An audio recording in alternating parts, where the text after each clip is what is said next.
नमस्कार दोस्तों, कैसे हैं आप सभी लोग। स्वागत है आप सभी का एकेडमिक वार्ता पर।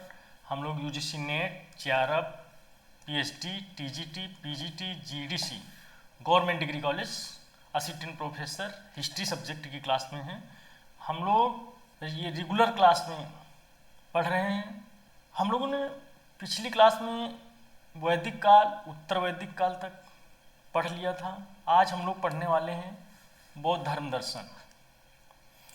बौद्ध धर्म दर्शन आज पढ़ने वाले हैं हम लोग। दरअसल परीक्षाएं बड़ी निर्दयी होती हैं, वह आपकी समस्या को नहीं देखती। कुछ टॉपिक ऐसे होते हैं जिनसे प्रश्न पूछे जाते हैं और उन टॉपिक के अंतर्निहित टॉपिक होते हैं। जैसे जब बौद्ध धर्म दर्शन आप पढ़ेंगे तो इसके अंतर्गत जो सम्मेलन वगैरह हों, समितियाँ हों, उनके विषय में पूछता है। पढ़ेंगे हम लोग, विस्तार से चीज़ों को देखेंगे। जो नए स्टूडेंट हैं वो चैनल को सब्सक्राइब कर लेना ताकि समय से आपको क्लास आप तक पहुंच जाए।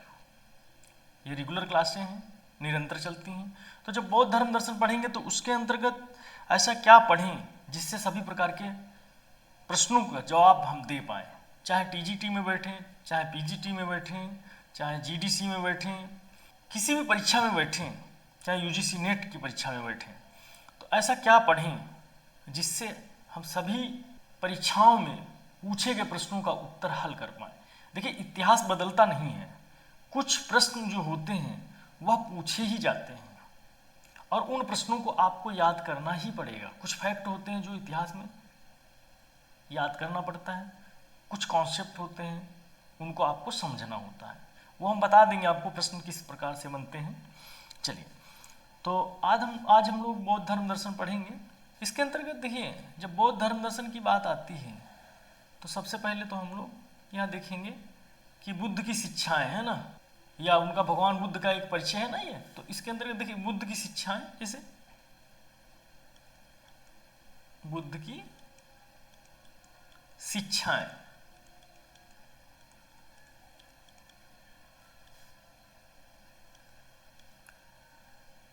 बौद्ध धर्म का सामाजिक दर्शन, समाज पर कैसा क्या प्रभाव होता है ना। बौद्ध धर्म का सामाजिक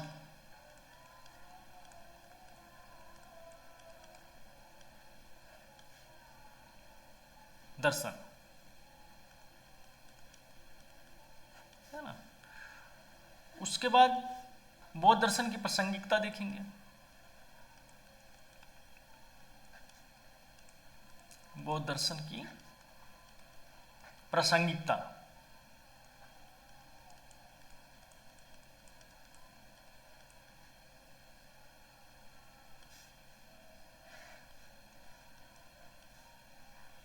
बौद्ध धर्म की लोकप्रियता और बौद्ध धर्म का योगदान।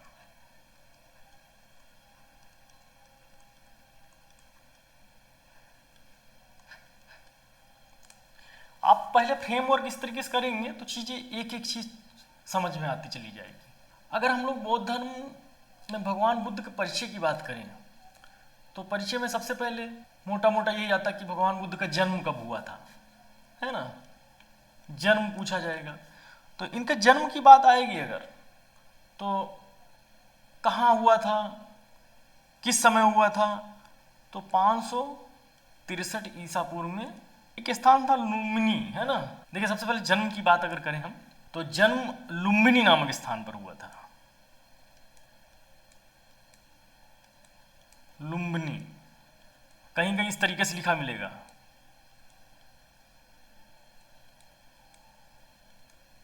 लुम्बिनी, है ना। कहीं कहीं आपको रुमिंदे लिखा मिलेगा, रुमिंदे, है ना। इस तरीके से चीजें। उसके बाद इनकी मृत्यु की बात करेंगे तो मृत्यु भगवान बुद्ध की 483 ईसा पूर्व में।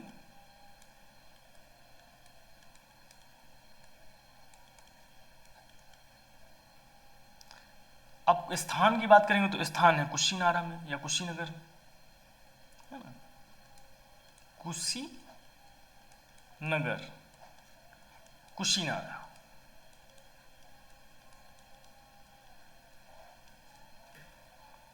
पूछा जाता है कि इनकी मृत्यु कैसे हुई थी, बहुत प्रश्न पूछा गया है।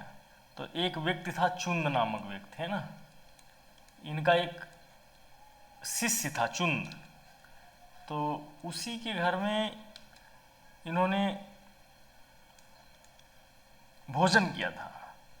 तो भोजन में एक शब्द मिलता है पाली भाषा में, सूकर माधव, सूकर माधव। तो इसको कहीं कहीं अपन लोग जैसे मशरूम, जानते हो मशरूम बोलते हैं, कहीं कहीं कहते हैं कि सूरन, है ना, जो सूरन होता है, सूरन की खेती होती है, वही सूरन एक जड़ होता है। सूरन बना के खिला दिया था, उसकी सब्जी बना के खिला दी, जिसके कारण पेचिश हो गया था उनको, और पेचिश होने से उनकी मृत्यु हो गई थी, पेट खराब हो गया था, पेचिश हो गया था। और ये जो कुशीनगर में, कुशीनारा के उस समय जो राजा थे, वो राजा जो था उस समय, राजा का नाम था सस्तिपाल।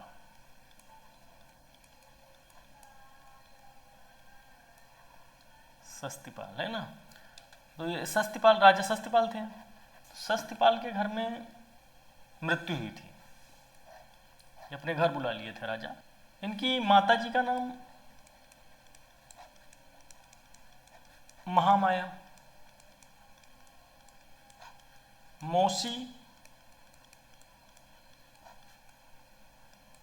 प्रजापति गौतमी,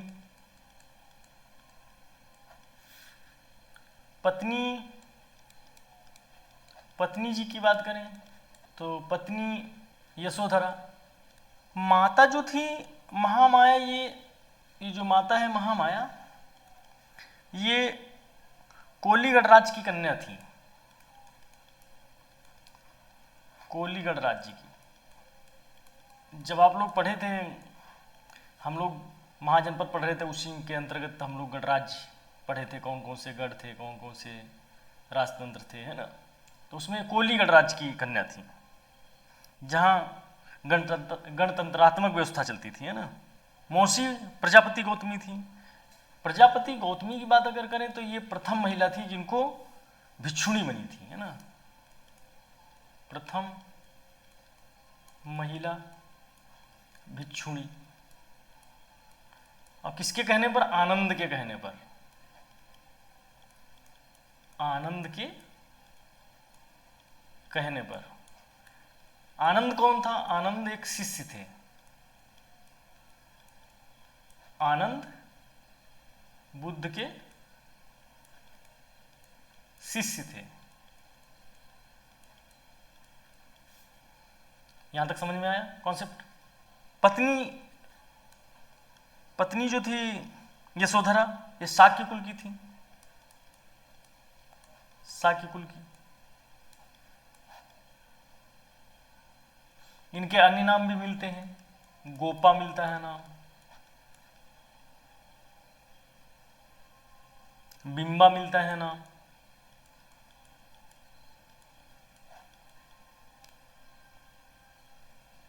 भृतकच्छायना मिलता है नाम, है ना। इस तरीके से पिताजी की बात करें अगर हम लोग, इनके पिता का नाम था, तो पिताजी के नाम इनका था शुद्धोधन, शुद्धोधन। और शुद्धोधन ही कपिलवस्तु के साकीगढ़ के प्रधान थे, कपिल वस्तु के शाक्य गढ़ के प्रधान थे।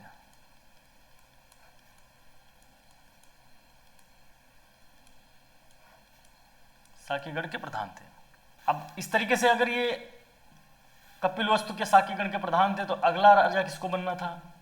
बुद्ध को ही राजा बनना था, बुद्ध को ही अगला राजा बनना था।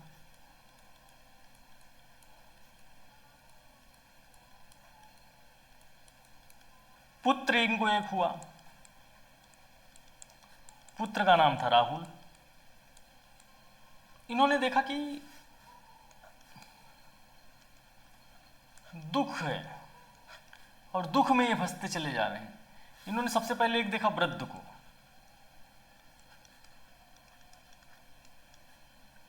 फिर बीमार को देखा, फिर मृत्यु व्यक्ति को देखा, फिर एक सन्यासी को देखा।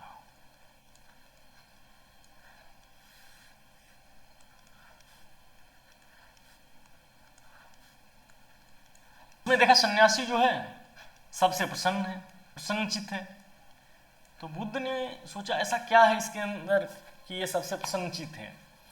तो उन्होंने बताया कि देखिए, उन्होंने कहा कि मुझे देखिए ज्ञान है, ये जो संसारिक जीवित संसार है, जीवित संसार में ये सारी घटनाएं सबके साथ होती ही हैं, और ये सत्य है कि मृत्यु के बाद व्यक्ति एक अपनी एक अंतिम यात्रा पर निकला है। अलग अलग किताबों में वर्णन है। एक किताब में बुद्धा इस धम्मा करके किताब है, उसमें वर्णन है कि उनको सारथी छोड़ने गया था और जब घर उन्होंने छोड़ा। अलग अलग किताबों में वर्णन है। बुद्ध जब घर छोड़ के गए तो उस समय इनकी अवस्था थी, उम्र थी 29 वर्ष। 29 वर्ष की अवस्था में अपने बेटे राहुल को और पत्नी यशोधरा को सोते हुए चुपचाप रात में निकल गए। जब 29 वर्ष की अवस्था में घर छोड़ा, गृह त्याग किया, घर छोड़ा, तो उस अवस्था को महाभिनिष्क्रमण का बोलते हैं। क्या बोलते हैं? महाभिनिष्क्रमण।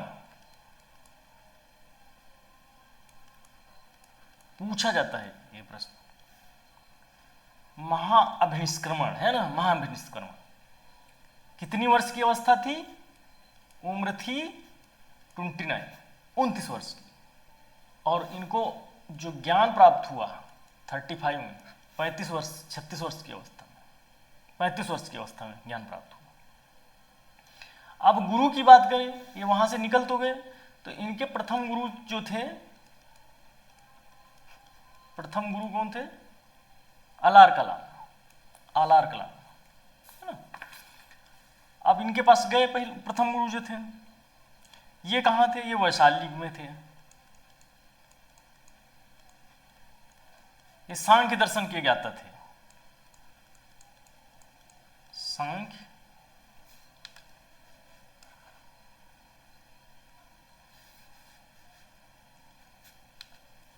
सांख्य दर्शन।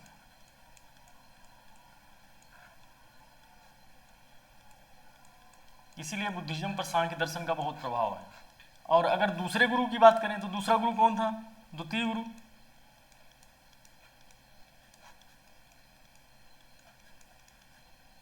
रुद्रक रामपुत्र।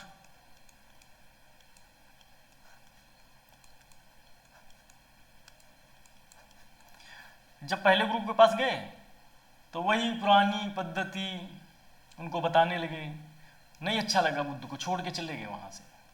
फिर गए रुद्रक रामपुत्र के पास। यहां ये गुरुकुल था, ये गुरुकुल था। कहां था? राजगृह में।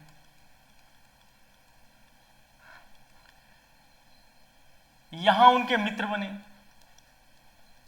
5 ब्राह्मण थे। इनकी जो तपस्या थी, इसमें शरीर को कठोर करना, शरीर को तपाना, तपस्या आदि करना, तपाना या तपाकर तपस्या करना आदि, ये सारी मुद्राएं इसमें थी। अच्छा, इसी समय एक घटना घटित होती, अलग अलग बुक में अलग अलग वर्णन है। एक महिला थी सुजाता। सुजाता के हाथ से इन्होंने खीर खाई। अब देखिए, किताबें पढ़ोगे तो अलग अलग तरीके से स्टोरी है। एक किताब में स्टोरी है कि भाई वो एक पेड़ के नीचे बैठे, तो सुजाता उस पेड़ में मन्नत मांग के गई थी, तो वहाँ आई, उसने देखा कि साक्षात कोई व्यक्ति बैठे हैं, भगवान बैठे हैं, उसको खीर खिला दी भगवान को, बुद्ध को। कुछ किताबों में वर्णन है कि ये जो इनके 5 दोस्त थे उन्हीं के साथ तपस्या कर रहे थे, सुजाता से इन्होंने खीर खाई। तो ये क्या है, जब सुजाता से खीर खाई तो ये जो 5 ब्राह्मण हैं, 5 दोस्त हैं, उन्होंने इनका साथ छोड़ दिया, साथ छोड़ा। कहा तुम बुद्ध भ्रष्ट हो गए हो। बुद्ध ने कहा ठीक है। बुद्ध एक जगह का नाम है उर्वेला, उर्वेला, और नदी है एक निरंजना नदी। पूछा गया है प्रश्न, किस नदी के किनारे बुद्ध को ज्ञान की प्राप्ति हुई थी, है ना। तो नदी का नाम है निरंजना नदी, क्योंकि बुद्ध की नदी और महावीर की नदी, दोनों नदियों को पूछा जाता है।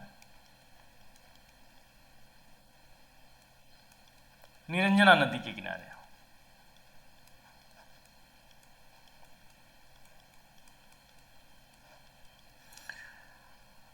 निरंजना नदी के किनारे ध्यान लगाकर बैठ के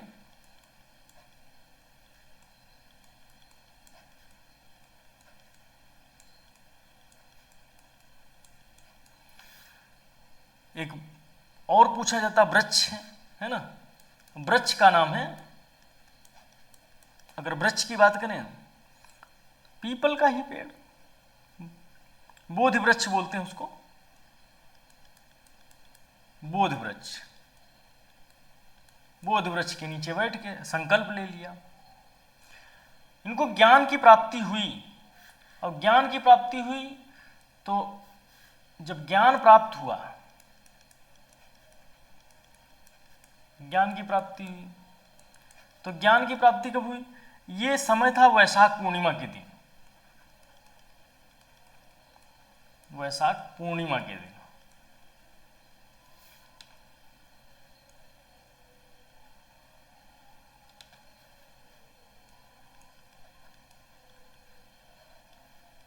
इसको गुरु पूर्णिमा भी बोलते हैं,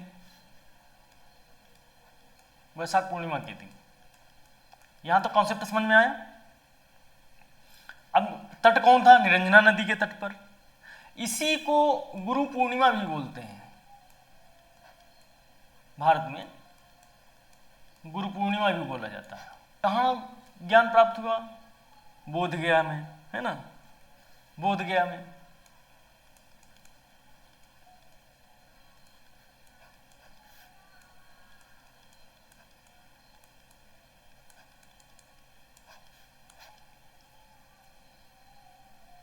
चलिए, बोध गया में ज्ञान प्राप्त हुआ इनको।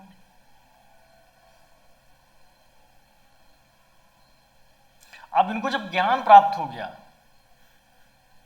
ये जब ज्ञान प्राप्त हुआ, अब मामला ये बना कि ज्ञान के बाद ये ज्ञान दिया किसको जाए। बुद्ध ने सोचा मैं सबसे पहले अपने गुरु को ज्ञान दूंगा, गुरु को ज्ञान देंगे। उन्होंने कहा जो सबसे पहले आलार कालम गुरु थे उनको ज्ञान दूंगा।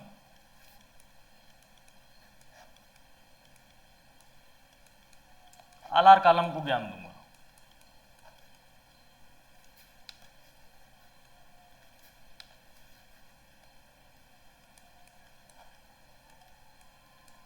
आलार कालम को ज्ञान दूंगा।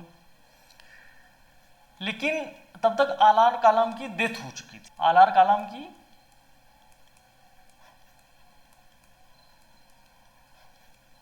मृत्यु हो गई थी।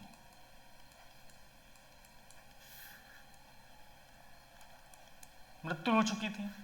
तो फिर उन्होंने सोचा इस ज्ञान को किसे दिया जाए। मान लीजिए अब ज्ञान तो पा गए, उस ज्ञान को समझे कौन, समझ कौन पाएगा। जैसे आप मान लीजिए एमए करने के बाद आप पीएचडी कर लिए, पीएचडी करने के बाद आपने किताब लिखा, और उस किताब को कोई हाई स्कूल का बच्चा पढ़ेगा, समझ पाएगा? नहीं समझ पाएगा। इसीलिए उन्होंने सोचा कि इस ज्ञान को दूं किसको जो समझ सके। अब ये निकल पड़े और वहीं पहुंचे जहां 5 इनके दोस्त रहते थे, 5 सन्यासी। कहां पहुंचे? काशी, जो वर्तमान में आज भी काशी है ना। काशी में एक जगह है सारनाथ, है ना। तो सारनाथ को उस समय ऋषिपत्तन बोलते थे। ऋषिपत्तन, ऋषिपत्तन का मतलब होता है जहाँ ऋषि लोग निवास करते हैं। ये सारनाथ,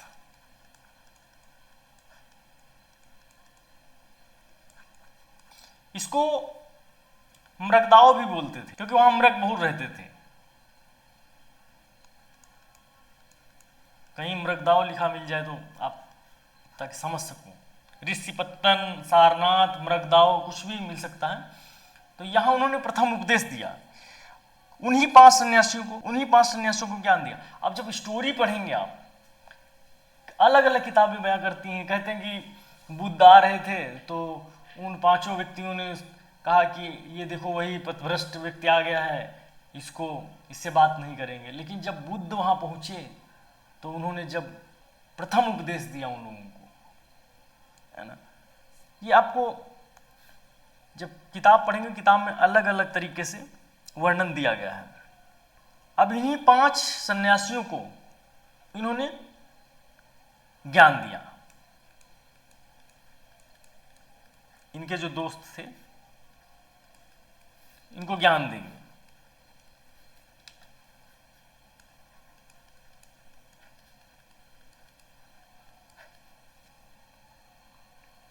बताया भाई मानव जीवन दुख में है, और जब मानव जीवन दुख में है तो दुखों का अंत भी है, दुखों का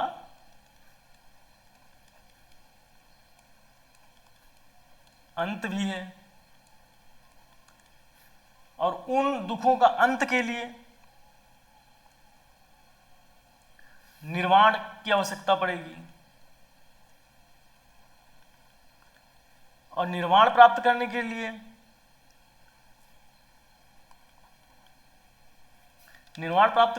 अष्टांगिक मार्ग की आवश्यकता पड़ेगी।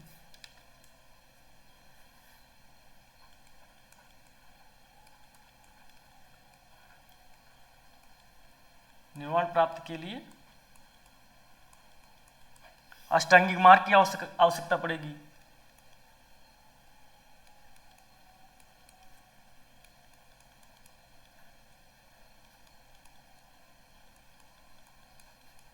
अष्टांगिक मार्ग की आवश्यकता पड़ेगी।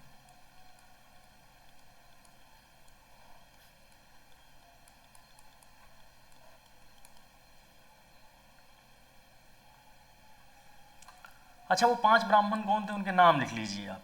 अज, अच्छा आगे लिख दें पहले क्या है, पांचों ब्राह्मणों के नाम, है ना, जो उनके मित्र थे।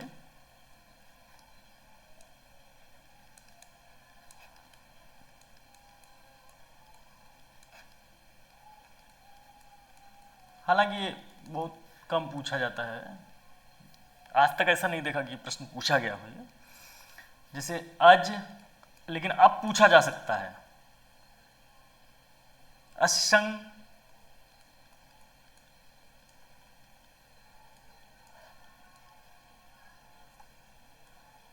कप्पा,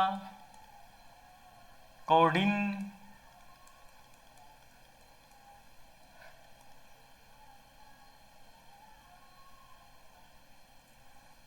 भादी, ये पांच ब्राह्मण थे के दोस्त।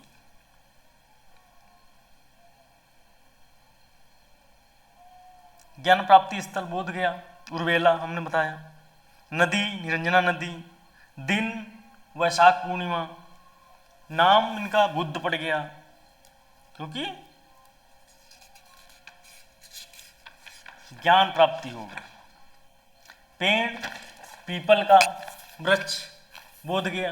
उम्र 35, ये सारा चीज हम लोगों ने देखा है ना। अब इनके कुछ प्रतीक चिन्ह हैं, अगर प्रतीक चिन्ह पूछा जाता है कभी कभी, प्रतीक है ना, तो प्रतीक चिन्ह में कमल व हाथी,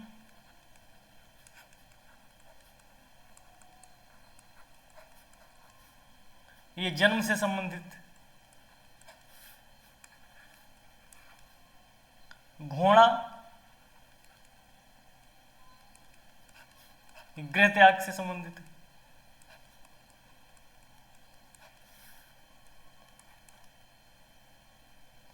पीपल या बोध वृक्ष,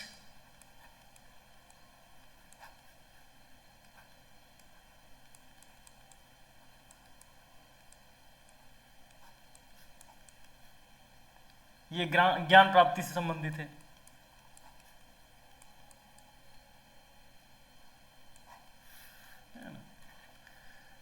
पदचिन्ह,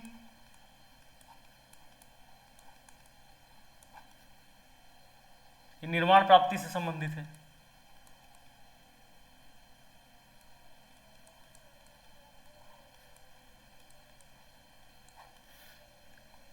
यौवन,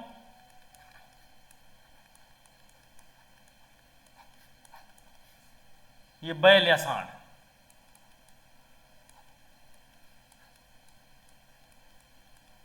ये प्रश्न मिलान के लिए पूछा जा सकता है ना। इस तरीके से हम लोगों ने अभी तक पढ़ा जन्म, जन्म स्थल, माता का नाम, पिता का नाम, गुरु कौन थे, 5 ब्राह्मण जिन्होंने इनका साथ छोड़ दिया। इस तरीके से हम लोगों ने, यहाँ तक मैं समझ पा रहा हूँ कि कॉन्सेप्ट क्लियर हो गया होगा। कहाँ ज्ञान की प्राप्ति हुई, कौन सी नदी थी, कौन सा पेड़ था, पहले उन्होंने जो ज्ञान प्राप्त हुआ उस ज्ञान को किन लोगों के बीच में बताया, उस 5 ब्राह्मणों के नाम। और घर को जब त्यागा, गृह त्याग को, उसको क्या बोलते हैं। जब उनको ज्ञान प्राप्त हुआ उसको क्या बोलते हैं, है ना। ज्ञान प्राप्त हुआ उसको धर्मचक्र परिवर्तन बोलते हैं। महत्वपूर्ण है, अब लिख लीजिए त्रिरत्न।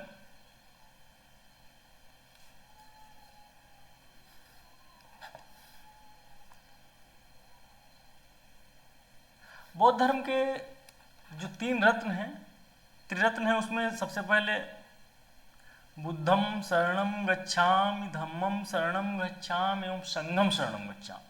मतलब बुद्ध की शरण में, है ना। बुद्ध सबसे पहला जो है, बुद्ध, धम्म एवं संघ, है ना। मान लीजिए जब बौद्ध धर्म में कोई व्यक्ति दीक्षित होता है तो उसे इन 3 चीजों की शपथ लेनी होती है। सबसे प्रथम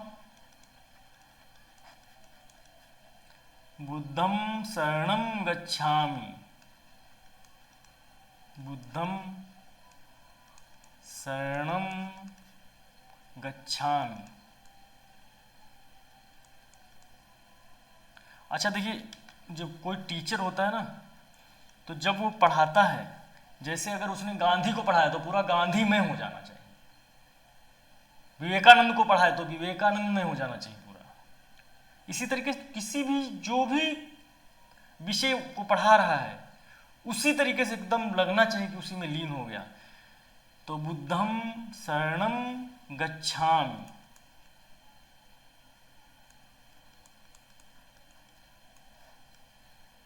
बुद्ध की शरण में।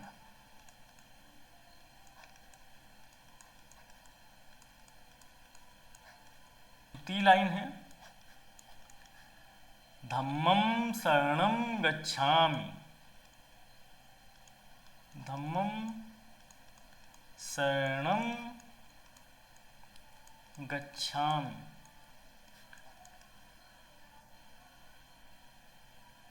धम्म की शरण में।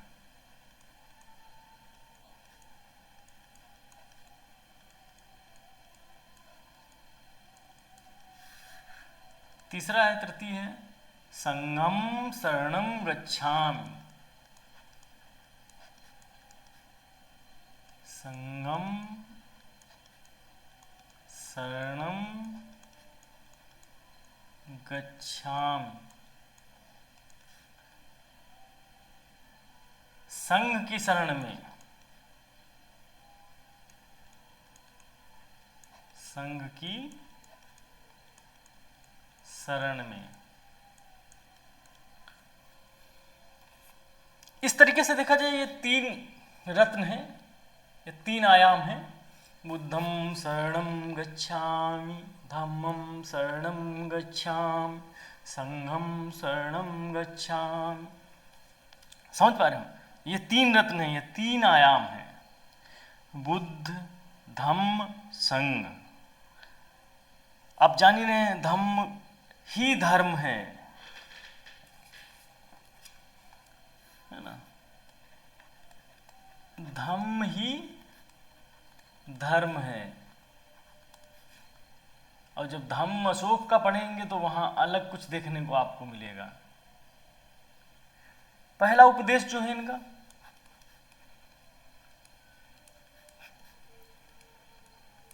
पहला उपदेश, इसको धम्म चक्र परिवर्तन बोलते हैं। क्या बोलते हैं? धम्म चक्र परिवर्तन, पहला उपदेश जो है धम्म चक्र परिवर्तन बोलते हैं। स्थान कहाँ है? वाराणसी, सारनाथ, ऋषिपत्तन, मृगदाव अर्थात हिरणों का झुंड जहाँ रहता था, हम लोग डिस्कस कर चुके हैं। अब बुद्ध ने क्या उपदेश दिया है ना? बुद्ध ने क्या उपदेश दिया?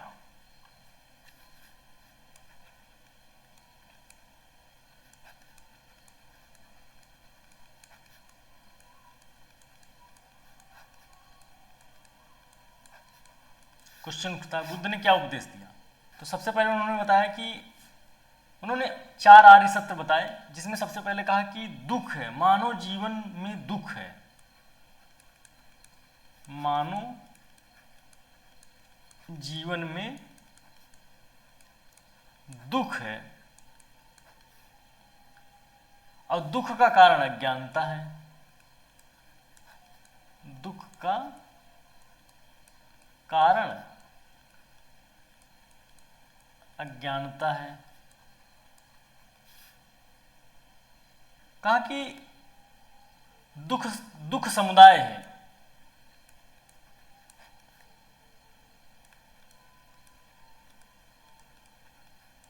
मतलब जन्म से लेकर मृत्यु तक, मनुष्य के जन्म से लेकर मृत्यु तक दुखों का एक समुदाय है ना?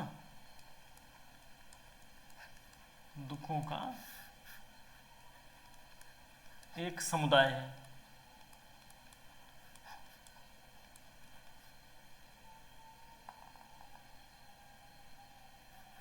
इसी को जरा मरण कहा जाता है ना?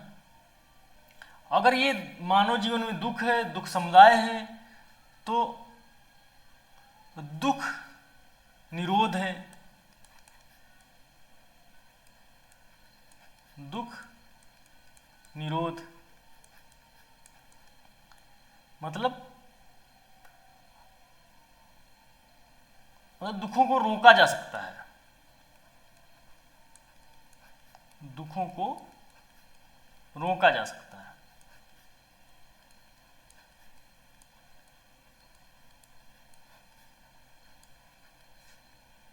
इसको कैसे रोका जा सकता है? अज्ञानता समाप्त कर देंगे, अज्ञानता समाप्त हो जाएगी।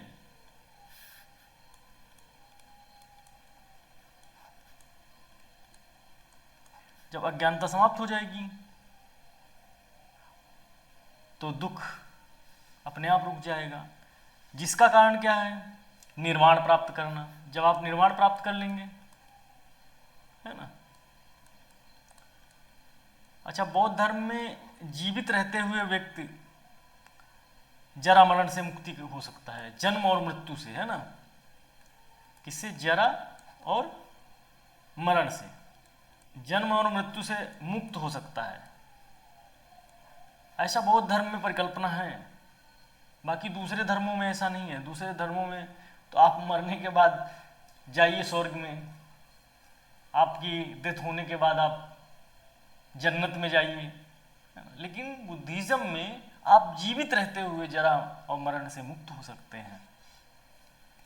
अच्छा, यहां तक हो गया। हम लोगों ने देखा कि मानव जीवन में दुख है, और दुख समुदाय है।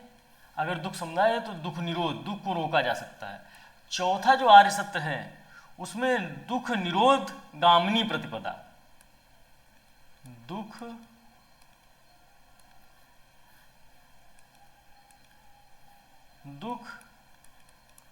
निरोध गामिनी प्रतिपदा, गामिनी प्रतिपदा। इसका अर्थ क्या भाई? इसका अर्थ यह है कि दुख को रोकने वाले मार्ग पर चलना होगा आपको, है ना।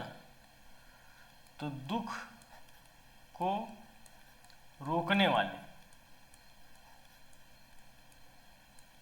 मार्ग पर चलना होगा आपको।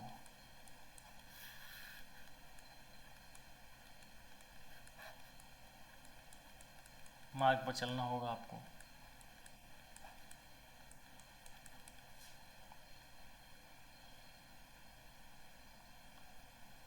अब मार्ग कौन होगा? मार्ग के लिए आपको अष्टांगिक मार्ग पर चलना होगा, है ना। 8 मार्ग बताए, 8 मार्ग बताए, अष्टांगिक मार्ग की संज्ञा दी। इसमें 3 क्राइटेरिया में विभाजित कर दिया। सबसे पहले शील, समाधि, फिर प्रज्ञा। कहीं कि आप लिखा देखते होंगे शील समाधि प्रज्ञा, कहीं कहीं करुणा शील प्रज्ञा, इस तरीके लिखा हुआ देखते होंगे आप, लोगो वगैरह मिलता होगा उसमें लिखा हुआ ऐसे देखते होंगे। तो शील मीन्स आचरण,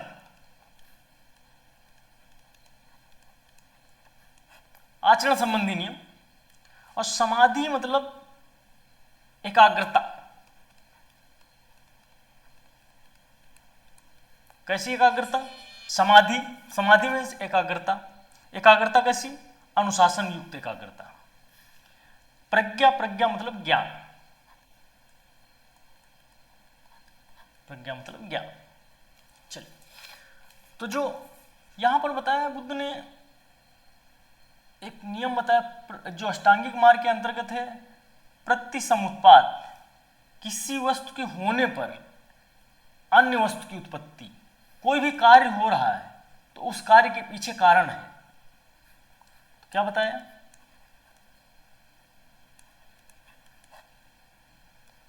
प्रतिसम उत्पाद, प्रतिसम उत्पाद का नियम मतलब कार्यकरण का सिद्धांत, कार्य कारण का सिद्धांत।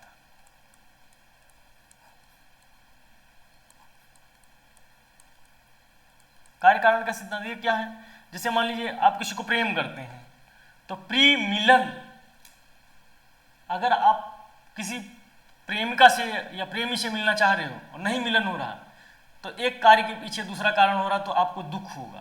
प्री मिलन, फिर प्री मिलन के बाद प्री विछड़न।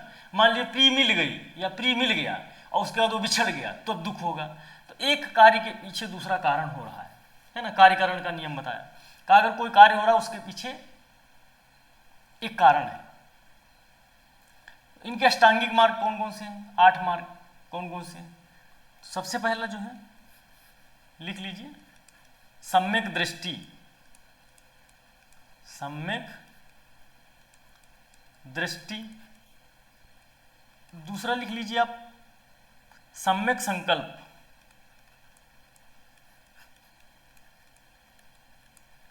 सम्यक संकल्प। तीसरा लिख लीजिए आप, सम्यक वाक।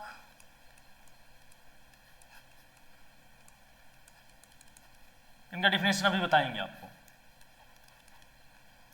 सम्यक कर्मण, सम्यक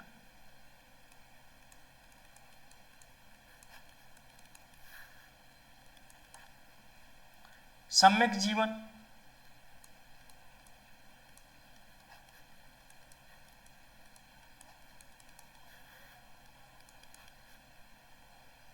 सम्यक व्यायाम,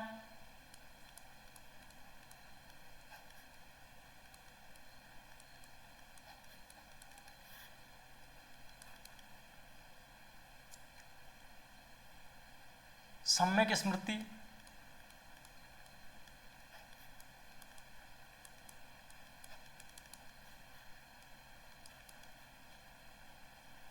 सम्यक समाधि,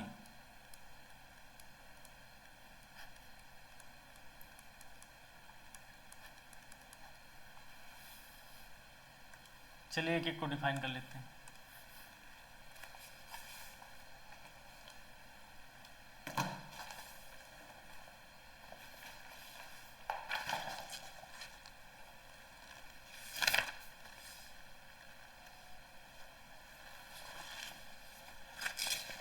सम्यक दृष्टि, सम्यक दृष्टि का मतलब है मनुष्य में सत्य असत्य पहचानने की क्षमता होनी चाहिए। उसे पाप पुण्य, सदाचार दुराचार भेद की करने की क्षमता होनी चाहिए। एक लाइन में इसको लिख सकते हैं, वस्तुओं के वास्तविक स्वरूप का ज्ञान होना, वस्तुओं के वास्तविक स्वरूप का ज्ञान होना।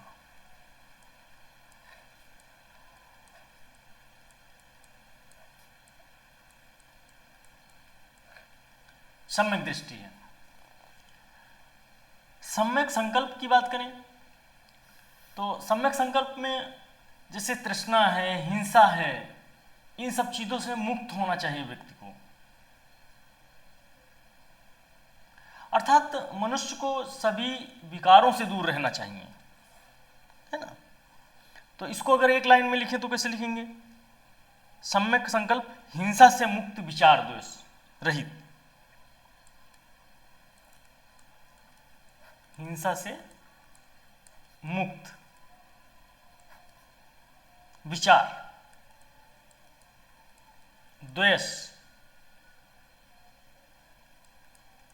आदि।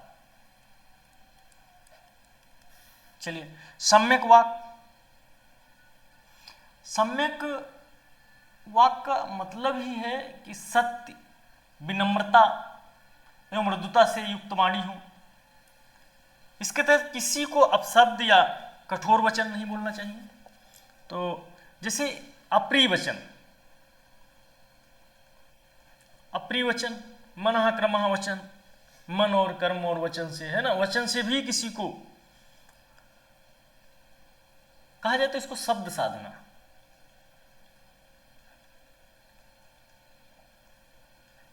शब्द की साधना होनी चाहिए आपके पास। आप क्या बोल रहे हैं, क्या नहीं बोलना, कितना बोलना, ये कैलकुलेशन आपको आना चाहिए। उसके बाद सम्यक कर्मन, अच्छे या सत्य कर्म करना ही सम्यक कर्म है। अर्थात सत्कर्मों, दया दान, दया दाने, है ना, दया दान सत्य हिंसा की बात की गई है यहाँ पर, का अनुसरण करना चाहिए। जैसे सत्कर्मों से,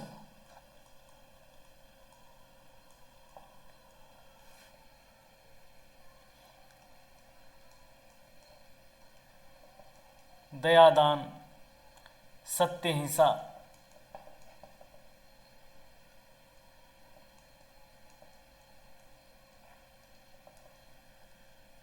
का अनुसरण करना चाहिए।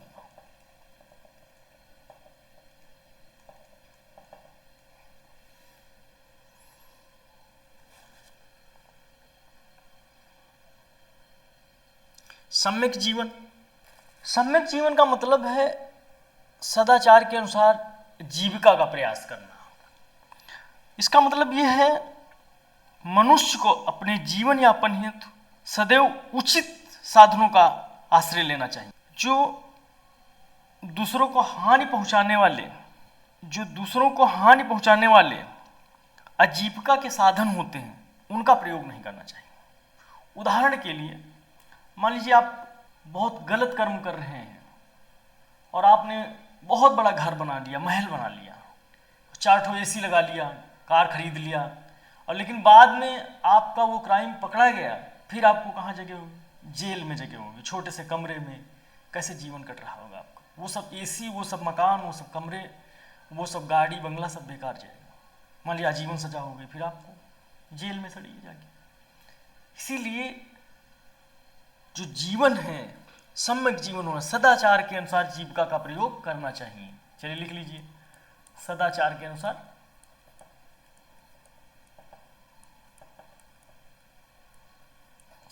अनुसार जीवन जीना चाहिए।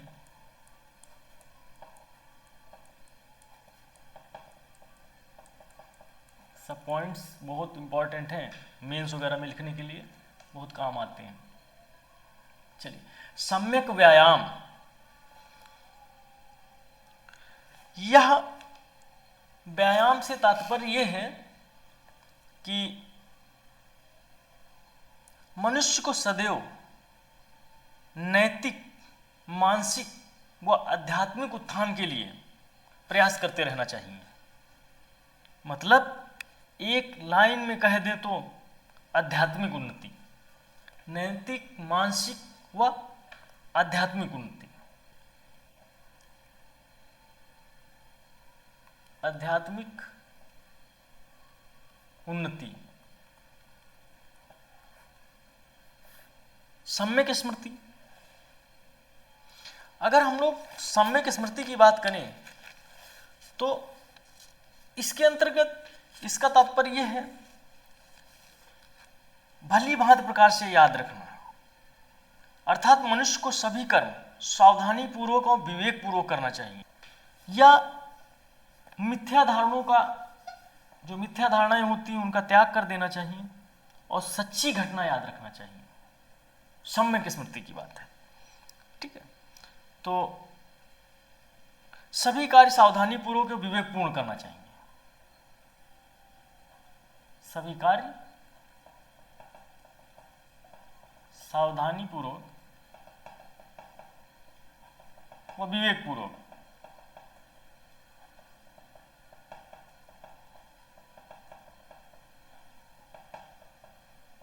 करना चाहिए। अब एक बचा है सम्यक समाधि। सम्यक समाधि के अंतर्गत मनुष्य को अपने चित्त की एकाग्रता पर ध्यान देना चाहिए, क्योंकि इसी से मनुष्य को बौद्धिक ज्ञान होता है, और बौद्धिक ज्ञान प्राप्त होता है तो उसी से व्यक्ति को तृष्णा से मुक्ति मिलती है और निर्माण की प्राप्ति हो जाती है। ये जो, चलिए इसको एक लाइन में लिख लीजिए, मन तथा चित्त की एकाग्रता,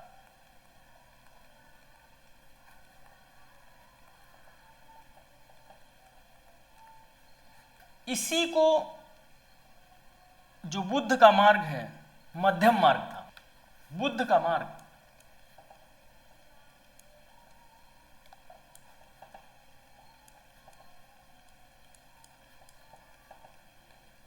मध्यम मार्ग है।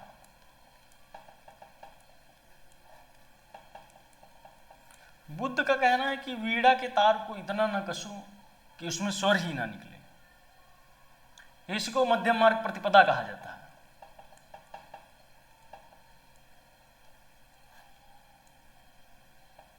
इंपॉर्टेंट है।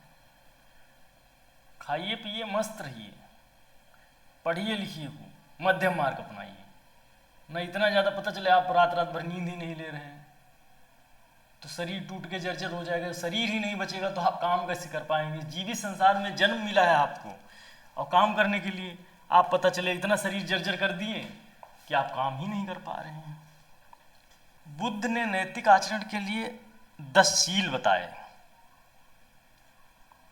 पाणातिपाता वेरमणि शिक्षापदम समाधियाम, तो किसी भी प्राणी की हिंसा नहीं करना चाहिए, अहिंसा का पालन करना चाहिए। आदिन्न दाना वेरमणि शिक्षापदं समाधियाम, बिना मांगे किसी की वस्तु नहीं लेना चाहिए। आस्ते मतलब चोरी नहीं करना चाहिए। कामेषु मिच्छाचारा वेरमणि शिक्षापदं समाधियाम, मतलब ब्रह्मचारी का पालन करना चाहिए। मूसावादा वेरमणि शिक्षापदं समाधियाम, अर्थात झूठ नहीं बोलना चाहिए। सुरा या मज्ज पमादिथाना वेरमणि शिक्षापदं समाधियाम, दारू शराब बीड़ी सिगरेट का प्रयोग नहीं करना चाहिए।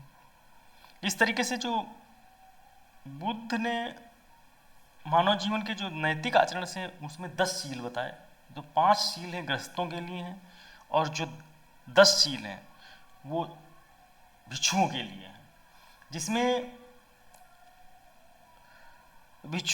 जिसमें नृत्य गान का त्याग करना चाहिए, कोमल शैया या सुगंधित वस्तु का प्रयोग नहीं करना चाहिए, असमय भोजन नहीं करना चाहिए। इस तरीके से 5 शील और हैं उसमें बढ़े हुए हैं। आज की क्लास यहीं तक हम लोग, नेक्स्ट क्लास हम लोग जो बौद्ध धर्म से संबंधित ये सम्मेलन वगैरह हैं उनको हम लोग नेक्स्ट क्लास में पढ़ेंगे। तो आज हम लोगों ने जो जो पढ़ा उसको रिकॉल करना चाहते हैं तो कर लीजिए थोड़ा सा। सबसे पहले हम लोगों ने बौद्ध धर्म दर्शन के अंतर्गत उनका जन्म देखा। जन्म जो है लुम्बिनी नामक स्थान पर हुआ था। उनकी मृत्यु देखी 483 ईसा पूर्व में कुशीनगर कुशीनारा में हुई थी। और एक व्यक्ति था इनका अनुयायी था चुंद ने सुगर माधव नामक सब्जी खिलाई जिसके कारण उनका पेट रोग हो गया, पेट में विकार हो गया। और फिर वहाँ के राजा जो थे सस्तिपाल, उनके राजा ने बुला लिया वहाँ और राजा के घर में उनकी डेथ हो गई। कुशीनारायण में, कुशीनगर की बात है ये, कुशीनगर यहाँ लिख लीजिए, कुशीनगर, ठीक है। अब उनकी माता जी जो थी महामाया थी, ये जो कोलीगढ़ राज्य की कन्या थी, और मौसी प्रजापति गौतमी। मौसी के बारे में ये सबसे पहली महिला भिक्षुणी थी। आनंद के कहने पर आनंद इनके शिष्य थे। पत्नी यशोधरा साकी कुल की थी, उनका नाम गोपा बिंबा मिलता है। पिता सुद्धोधन कपिलवस्तु के साकीगढ़ के प्रधान थे। अगले राजा बुद्धि बनने वाले थे, लेकिन उनके साथ कुछ घटना अलग हो गई। उन्होंने देखा उनका एक पुत्र था, शादी हुई, शादी के बाद एक पुत्र हुआ, पुत्र का नाम था राहुल। उन्होंने देखा वृद्ध को, बीमार को, मृत्यु इंसान को और सन्यासी को प्रसन्नचित अवस्था में देखा और घर से निकल पड़े 29 वर्ष की अवस्था में। जब घर से निकले तो उसको बोलते हैं महाभिनिष्क्रमण। 29 वर्ष की अवस्था में मिले, 35 में उनको ज्ञान की प्राप्ति हुई। सबसे पहले गए आलार कालम के पास, वो सांख्य दर्शन के ज्ञाता थे। वहाँ से दूसरे गुरु थे उनके रुद्रक रामपुत्र के पास गए राजगृह में। वहीं उनके 5 दोस्त मिले, 5 ब्राह्मण, और वहाँ से उन्होंने वहीं सुजाता के हाथ से खीर खाई और बाद में संकल्प लिया। उर्वेला निरंजना नदी के किनारे ध्यान लगाकर बैठ गए और बोध वृक्ष, पीपल का वृक्ष होता है, ज्ञान की प्राप्ति वैशाख पूर्णिमा के दिन हुई। उसको गुरु पूर्णिमा भी बोलते हैं। और उन्होंने सबसे पहले सोचा अपने गुरु को ज्ञान दूंगा, आलार कालम को, लेकिन आलार कालम की तब तक मृत्यु हो चुकी थी। उन्होंने चले गए काशी में वही 5 ब्राह्मण, काशी मतलब सारनाथ, अभी भी है सारनाथ में आप जब जाओगे, अशोक का जो नोट पर जो भारतीय मुद्रा है, उसमें भारतीय जो नोट है उसमें देखिए अशोक का चक्र बना रहता है। वो ओरिजिनल चक्र सारनाथ में रखा हुआ है, 24 तीली वाला चक्र है ना, इस तरीके से। तो हम लोग उसको जब हम लोग मौर्य काल पढ़ेंगे तो आपको बताएंगे। 5 सन्यासी, उन्हीं को सबसे पहले उन्होंने ज्ञान दिया। उन्होंने 5 ब्राह्मणों को, और इनके कुछ प्रतीक चिन्ह हैं। इन प्रतीक चिन्हों के बारे में हम लोगों ने देखा। जन्म जो है हाथी से संबंधित है। इसके पीछे एक स्टोरी है, बड़ी स्टोरी है। गृह त्याग को घोड़ा, बोध वृक्ष संबंधित ज्ञान प्राप्ति, पद चिन्ह निर्माण प्राप्ति, यौवन साण या फिर बैल। और इस तरीके से हम लोगों ने आगे देखा बौद्ध धर्म के जो 3 रत्न हैं उसमें बुद्ध, धम्म और संघ। बुद्धम शरणम गच्छामि, धम्मम शरणम गच्छामि, और तृतीय जो है संघम शरणम गच्छामि। और पहला उपदेश उसको बोलते हैं धम्म चक्र परिवर्तन। और बुद्ध ने उपदेश उन्हीं 5 ब्राह्मणों को दिया और बताया कि मानव जीवन में दुख है, जो दुख है तो दुख समुदाय, जन्म से लेकर मृत्यु तक एक समुदाय है दुखों का, और दुखों का समुदाय है तो उसका निरोध भी है, मतलब उसको रोका भी जा सकता है। रोकने का तरीका यही कि जो आपके अंदर अज्ञानता है, आपको ज्ञान प्राप्त हो जाए तो दुखों की आप रोक सकते हैं, निर्वाण प्राप्त कर सकते हैं। निर्वाण का अर्थ है जन्म और मृत्यु से मुक्ति, जरा और मरण से। और उसके बाद चौथा बताया उन्होंने दुख निरोधगामिनी प्रतिपदा, दुख को रोकने वाले मार्ग पर चलना होगा, जिसके लिए उन्होंने अष्टांगिक मार्ग बताए, जिसमें शील, समाधि, प्रज्ञा, आचरण से संबंधित, एकाग्रता से संबंधित, ज्ञान से संबंधित, इन्होंने कार्यकरण का सिद्धांत दिया, प्रतिसमुत्पाद नियम बताया। ये महत्वपूर्ण है, प्रतिसमुत्पाद नियम है ना। इसके अंदर कार्यकरण का नियम बताया, अगर कोई कार्य हो रहा है उसके पीछे एक कारण होगा। फिर उसके बाद हमने बताया कि भाई जो अष्टांगिक मार्ग है उनके विषय में बात करी गई पूरा, ये एक एक की डिफिनेशन हमने बताई, और 8 मार्गों के बारे में हम लोगों ने पढ़ा। और बुद्ध का मार्ग जो था माध्यम मार्ग था, उन्होंने माध्यम, अच्छा ये जितना भी